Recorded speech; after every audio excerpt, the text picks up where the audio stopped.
Hello दोस्तों, welcome back to my channel. मैं आपका अर्जुन सूर्यवंशी आपके लिए डेली बेसिस पे बहुत सारे इंटरेस्टिंग हॉरर फैक्ट्स लाता हूं जो कि रियल घटना पर आधारित होते हैं। आज की हमारी स्टोरी भी बहुत ही दिलचस्प और इंटरेस्टिंग होने वाली है, क्योंकि ये स्टोरी एक गांव के ऊपर है जो कि एक हॉन्टेड गांव माना जाता है। और उससे पहले जिन लोगों ने भी अभी तक मेरे चैनल को सब्सक्राइब नहीं किया तो मेरे चैनल को सब्सक्राइब करें, ताकि डेली बेसिस पे जो वीडियो मैं अपलोड करूँ वो आपके पास टाइम पर पहुंच पाए। तो आइए हम इस कहानी की ओर चलते हैं। तो ये कहानी राजस्थान के गांव कुलधरा के बारे में है। जी हाँ, कुलधरा, जो कि एक हॉन्टेड गांव माना जाता था। अब इसके पीछे की क्या स्टोरी, क्या सच्चाई है कि गांव हॉन्टेड क्यों था, आइए इसके पीछे की हम बात करते हैं। तो बात आज से सन 200 साल पुरानी बात है। सन 1780 की बात है ये। जब उस समय 200 साल पहले आज से उस गांव में 1500 लोग स्थानीय रूप में रहा करते थे। मतलब 1500 लोग उस गांव में रहते थे, कुलधरा में। फिर वहां पर एक मानसिंह नाम का एक शासक था जो उन पर बहुत ही अत्याचार करता था। बहुत अत्याचार करता था और उनसे बहुत ही अधिक वसूल, मतलब कर जो अधिक मात्रा में वसूल करता था। तो एक दिन जब सब लोगों ने उससे कहा कि यहाँ पर तुम आते हो, हम कर भी देते, लेकिन तुम हर बार हर महीने हमारा कर इतनी अधिक मात्रा में क्यों बढ़ाते जा रहे हो, ऐसा वो बोलते हैं वहाँ के लोगों, गांव के उस मानसिंह से, जो कि वहाँ का एक बहुत ही दरिंदा इंसान था। तो उसको जब बोलते हैं तो वो बात उसको बहुत बुरी लगती है। तो वो मानसिंह उसमें से कम से कम 3 से 4 लोगों की मौत कर देता है, उनका गला काट देता है, उन सब लोगों, सब गांव वासियों के सामने। तो जब सब गांव वासियों के सामने उनका गला काट देता है, तो सब वहाँ का जो मुखिया रहता है गांव का, वो बोलता है कि तुम्हारी ऐसी दादागिरी नहीं चलेगी यहाँ पर।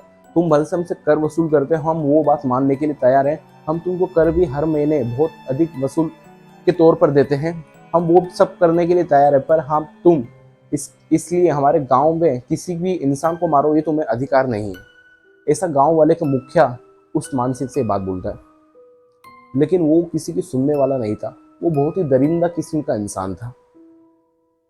फिर एक दिन जब मानसिंह किसी कारणवश रात में अंधेरे में देखने के लिए गांव वालों को आता है कि इस गांव में कोई ऐसी स्त्री भी है जिसे मैं देखकर मोहित हो जाऊं या उससे विवाह कर लूं, ऐसा सोचकर वो इसमें गांव में घूमने के लिए आता है रात की 12 बजे के बाद। तो जब 12 बजे के बाद वो गांव में घूमने के लिए आता है, तो गलती से उसको एक लड़की दिखाई दे जाती है। जी हाँ, उसको एक लड़की दिखाई दे जाती है। तो जब वो लड़की को देखता है तो उसकी तरफ देखकर वो बहुत मोहित हो जाता है।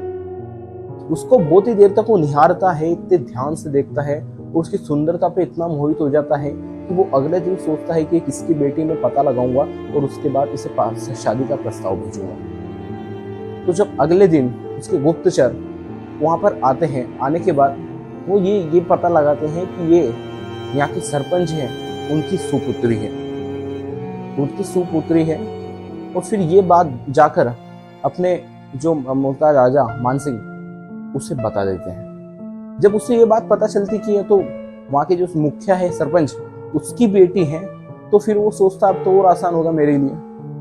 और फिर जब एक दिन मानसिंह उसकी बेटी के लिए प्रस्ताव लेकर शादी का मान उसके पिता से बात करने के लिए आता है गांव में, तो बोलता है कि अगर तुमने मुझे अपनी बेटी के साथ शादी करने की अनुमति नहीं दी तो मैं गांव वालों को और ज्यादा कर बढ़ा दूंगा और ज्यादा इनसे कर वसूल करूंगा। ऐसा मानसिंह वहाँ के सरपंच को बोलता है। और यही बात सरपंच एक दिन बैठक बिठाकर सबसे बात बोलता है कि वो ये चाहता है कि मेरी बेटी को शादी करेगा तो बहुत सारा जो अपने पे कर्ज है वो कम हो जाएगा, और दूसरी बात कि वो फिर धीरे धीरे हमसे बहुत कम वसूल करेगा। तो ये बात गांव वालों को अच्छी नहीं लगती है। गांव वाले फिर ये सोचते हैं कि अगर अपने अपन ने इसकी बात मान ली, इस दरिंदे के हाथ में हमारी गांव की बेटी को सौंप दिया, तो पता नहीं ये उसका क्या करेगा। तो गांव के मुखिया ने जब ये बात सुनी कि सब गांव वाले मेरी तरफ ही है, मेरे साइड ही बोल रहे हैं, मतलब वो अपनी लड़की को उसके हाथ में नहीं देना चाहते, उससे नहीं सौंपना चाहते, उससे नई शादी कराना चाहते हैं। तो ये बात सुनकर वो सरपंच बहुत खुश होता है। वो फिर डिसाइड करता है कि हम आज ही रात को ये गांव को छोड़कर यहाँ से निकल जाएंगे। फिर कुछ समय बाद रात की 1:30 से 2 बजे की समथिंग सब गांव वाले, करीबन 1500 लोग हो चुके थे, 1500 लोग एक जगह एकत्र होते हैं और वहाँ से एक एक करके मतलब धीरे धीरे उस गांव को छोड़ते हैं।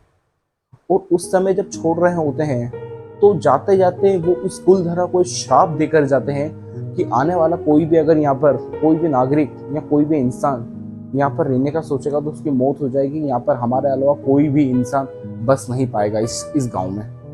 ये हमारा इस गांव को श्राप है। तो इसलिए वो गांव को हॉन्टेड माना जाता है। इसलिए वहां पर कोई भी निवास नहीं करता है उस स्थान पर।